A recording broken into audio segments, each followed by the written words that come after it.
Hi, I'm Shannon McGregor. I'm an assistant professor in the School of Journalism and Media here at UNC, a senior researcher with UNC's Center for Information Technology and Public Life, and I'm a fellow with the Applied Epistemology Project. And the talk I gave was called Both Sides When There's Only One: Why Journalism Needs a Democracy-Centered Model for Reporting. So for the first time basically since organizations have been tracking it, the US was listed as backsliding in terms of their democracy. And this type of backsliding is characterized by what organizations call modern backsliding, which is when elected officials use the power given to them by us, the public, to chip away at checks on their power and its civil liberties. In order to confront this democratic crisis, we need to be thinking of, as Cornel West has so eloquently put it, democracy as a noun, or not as a noun, as a verb. And so if we think of democracy as a verb, then we can realize that democracy is something that we have to practice all the time, including all the institutions that are involved in it. And our democracy basically only works if we work it. And one of the key institutions to a democracy, both here in the US and in democracies around the world, is the press. There's a reason in the US that we call it the fourth estate.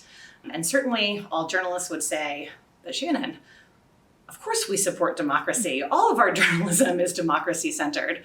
But for a couple reasons, the press has struggled to cover politics in our current moment and in our current democratic crisis in a way that supports democracy. First, in recent history, the press in the US has hewed to this idea of objectivity. And what that ends up looking like in political reporting is what we call both sides reporting, where political reporting looks like, well, on whatever issue, Democrats say this, Republicans say this. And when it gets into elections, a bit even more perniciously, journalists engage what political communication scholars like myself call the game frame, where every move or statement by a political actor is positioned as within the game of politics, where the goal is to win. So it's not as if elected officials maybe actually believe in the things that they're saying or doing, but it's all just strategy. And tons of research shows that this has contributed to the public's increasingly very little trust in politics writ large and in journalism and the press specifically. And so I am certainly not the first media scholar to critique how the press has covered politics. Several decades ago, scholars put forward this idea of public journalism. And in the public journalism model, scholars argued that instead of centering the voices of elected officials and of political elites, that instead the press would do well to center the voices of ordinary people and of citizens. And I think that's a great idea. But that would also fail to meet the moment we're in now. The press is in a really difficult spot right now when it comes to covering Republicans, conservatives in the US, whether they center the voices of elected officials or whether they center the voices of conservative members of the public. They are likely to be repeating information that threatens our democracy, violent rhetoric designed to undermine our faith in a liberal democracy, such as the rhetoric that led to the violent attempted coup on the US Capitol on January 6, 2021.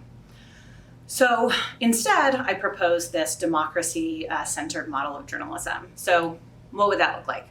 A democracy-centered model of journalism would look like a press that is emboldened to clearly and repeatedly call out when Republican officials or other conservatives take actions to undermine our civil liberties, to disenfranchise voters, to chip away at the very things that are designed to protect the public from an authoritarian style of government, even though we are the ones that put them there, right? So using those tools of democracy to undermine it.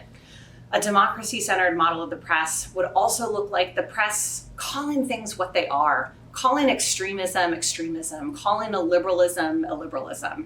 A democracy-centered model of the press would see journalists contextualize the right's use of concepts like critical race theory and free speech, not as good faith arguments, but rather as strategic disinformation campaigns designed to disenfranchise voters and sow discord in the public and ultimately undermine the public's faith in free and functioning liberal democracy.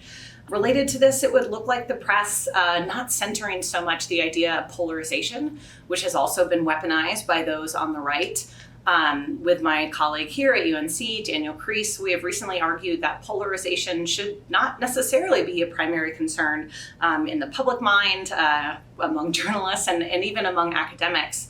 Certainly, there are aspects of polarization that can be really dangerous for a democracy, but we argue that polarization, not only has it been weaponized by the right, but polarization might in fact be necessary for a democracy to actually happen.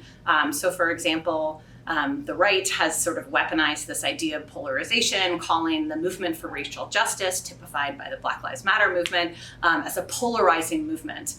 And in this way, they may be right. Of course, it's a polarizing movement. It's a movement seeking equity and justice in a system that has not afforded it to Black Americans in this country. And that will necessarily polarize those whose power they are seeking to undermine, right? As they're seeking to gain equity and justice, which I would say are two pillars of anyone's definition of democracy.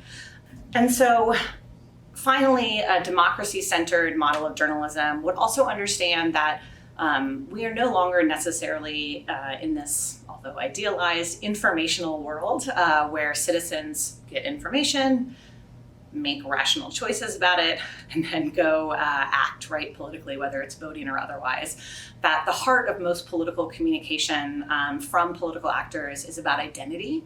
And so a democracy-centered journalism would take seriously that what many political elites communicate is not about information, but about identity. And that can help us see, the strategies that they're using and report on them more carefully.